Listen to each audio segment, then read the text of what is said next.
Suntem la al treilea eveniment susținut de Partidul Mișcarea Populară, prin care încurajăm iubitorii de arte marțiale să continue să facă acest sport.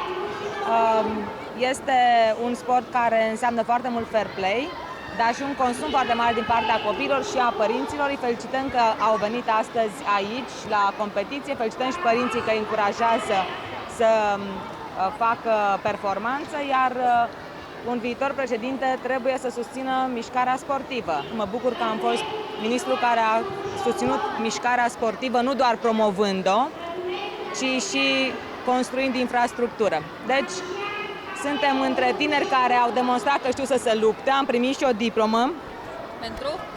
Pentru că presupun că sunt o luptătoare, o bună luptătoare. Și am văzut cum se luptă acești copii și mi-am dat seama de ce președintele a spus că în turul 2 îl bat și fizic pe Victor Ponta. Evident că învățând aceste mișcări sunt și mai pregătită să-l înving în turul 2 să câștig președinția.